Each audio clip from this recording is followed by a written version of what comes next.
Hi, Dr. Evan Mountford here with Loomis Lifecare Chiropractic. I am here to explain today how to use the cervical repetitive traction unit, which was one of the things we use here in the office to rehabilitate the spine, specifically the neck.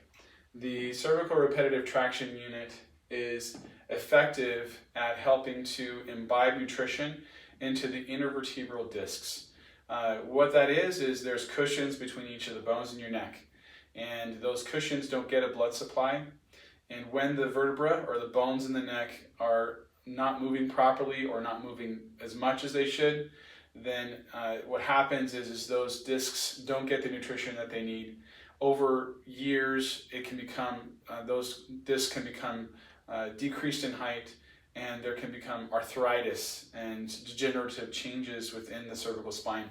And then throughout the rest of the spine as well. It's one of the reasons why we tend to shrink as we age, is because the lack of healthy movement leads to lack of nutrition into the discs. And so doing this exercise is very effective at improving the nutrition into the disc by tractioning out the disc repeatedly, kind of like squeezing a sponge underwater. So every time you do this exercise, you're going to be bending your knees to traction the neck and doing that at 1 to 2 second intervals. Every time you do that, it's pumping blood into the discs. It's helping those discs to stay healthy. So to do this exercise, you simply bring it to the height that's best for you.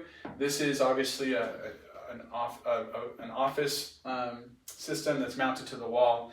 There are systems that can go over the door and anchor into your door at home that we can provide for you. But this system, what you want is this portion of the neck traction device to be between your sternum and your chin. As far as height goes, you can change the height, of course, as you need to. One of the easiest ways to change the height at home is to tie an additional knot into the rope in order to shorten it. They typically come much longer than needed, so just tie as many knots as you need for it to be the right height for you. If you don't have a door that you can utilize, we can purchase one of these for you, or you can get some kind of an eye screw to put into a stud in the wall, or some people like to put it in their garage in order to use it that way. To perform the traction, you simply separate these two. This portion goes behind the back of your neck, and then this can either go on your forehead or under the chin. Under the chin is preferable because it brings a curvature into your neck. My curve is great. I don't have to worry about that, so I'm going to be putting it on my forehead. The forehead is also helpful for people that have jaw discomfort, because that would prevent you from having to aggravate your jaw.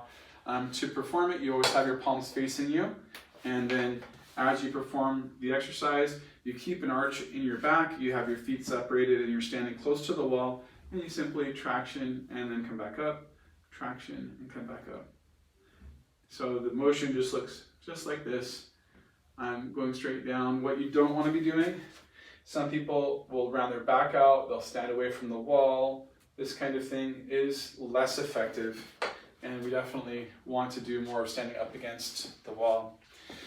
So really recommend that you make this a habit. The life that you have, that you want to have, it has a lifestyle attached to it.